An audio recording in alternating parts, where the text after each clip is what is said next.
ஐயா வணக்கம் ஐயா. நான் ஐஓசிலேருந்து வரேன். என் பேர் சிவா. நான் ஒரு சின்ன கான்செப்ட் தான் கேட்கணும்னு நான் விரும்புகிறேன்.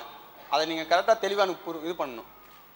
இஸ்லாம்னு சொல்கிறீங்க, நீங்கள் இந்த மதத்தை யார் உருவாக்குனா? யார் இருங்க நான் கேட்டுடுறேன். இப்போ நீங்கள் ஃபஸ்ட்டு பேசும்போது 70 கோடி மக்கள் இருந்தாங்க, அதுக்கு முன்னாடி 50 கோடி இருந்தாங்க, அப்படியே பின்னாடி வந்தீங்க. லாஸ்ட்டில் 2 பேர் தான் இருந்தாங்க. அப்போ அந்த 2 பேர் இருக்கும்போது என்ன மாத்திரம் இருந்தாங்க சார் அவங்க? அப்போ எதுக்கு ஜாதி மதம் எதுக்கு சார் வந்துச்சு? எனக்கு இந்த கான்செப்டுக்கு எனக்கு தெரிஞ்சாங்க சார். இதான் என்னோட மதம் எப்படி உருவாச்சு?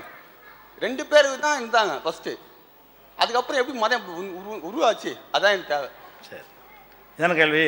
அதாவது இதற்கான ஆன்சர் என்னுடைய முந்தைய உரைகளில் இருக்குது.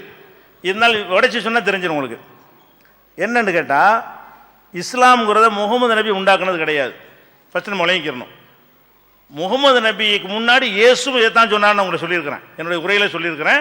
முகமது நபி என்ன சொன்னாரோ அதைத்தான் இயேசுவும் சொன்னார். இயேசு என்ன சொன்னார் அதைத்தான் ஆபிரகாம் சொன்னார். ஆபிரகாம் என்ன சொன்னார் அதைத்தான் ஆதமும் சொன்னார்.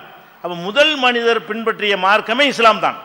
எங்கள் நம்பிக்கை பிரகாரம் ஒரு இறைவனைத்தான் வணங்க வேண்டும், இறைவனை தவிர யாரை வணங்கக்கூடாது என்பதுதான் முதல் மனிதருக்கு சொன்ன மார்க்கம். அவருக்கு பிறகு இறை தூதர் இறை தூதர் இறை தூதர் என்று சங்கிலியாக தூதர்கள் இதையே சொன்னார்கள். அப்போ முகமது நபி எப்படி கடவுளுடைய தூதராக இஸ்லாத்தை புனர் நிர்மாணம் செய்தாரோ, மறு அறிமுகம் செய்தாரோ, அந்த மாதிரி தான் ஒவ்வொரு தூதர்களும் ஒவ்வொரு காலகட்டத்தில் இதை சொன்னார்கள். அப்போ எங்க நம்பிக்கை பிரகாரம் முகமது நபி இஸ்லாத்தை உண்டாக்க கிடையாது. நல்லா விளங்கிக்கிறங்க. முதல்ல கடவுள் படைத்தார் ஆதாம் ஏவாள், அவங்களே அந்த ஒரு இறைவனைத்தான் வணங்கினார்கள். ஒரு இறைவனை வணங்குவதற்கு தான் படைக்கப்பட்டார்கள்.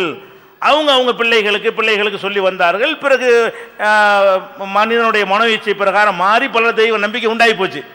அப்போ இன்னொரு தூதர் திருத்துவார், அப்புறம் மாறி போன இன்னொரு தூதர் திருத்துவார்.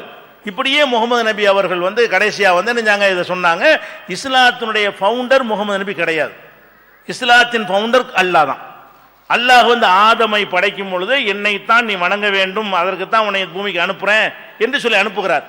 அப்போ கடவுள் உண்டாக்கின மார்க்கம் என்று நாங்கள் நினைக்கிறதுனால தான் ஆதாமிலிருந்து, ஆதாம் முதல் முஸ்லீமும், இயேசுவே நான் முஸ்லீம் சொன்னா இல்லையா, இயேசுவே ஒரு முஸ்லீமாகத்தான் வாழ்ந்தார். இயேசுடைய மார்க்கம் இஸ்லாம்னு நான் சொன்னேன். அதுல நீங்க என்ன வழங்கணும்? முகமது நபி அதை உண்டாக்கலன்னு வழங்குதா இல்லையா? நீ கேட்டதுக்கான இதை சொல்லலை. அதனால முதல் மனிதர் பின்பற்றிய மார்க்கமே அந்த ஒரு இறைவனை வணங்குவது தான். ஒரு இறைவனை வணங்குவதற்கு பேர் இஸ்லாம். இறைவனை தவிர யாரையும் வணங்க மாட்டேன் என்று சொல்வதற்கு பேர் இஸ்லாம். இது துவக்க காலத்தில் இருந்தே முகமது நபி காலம் வரைக்கும் இன்று வரைக்கும் இருக்கிறது. என் பேர்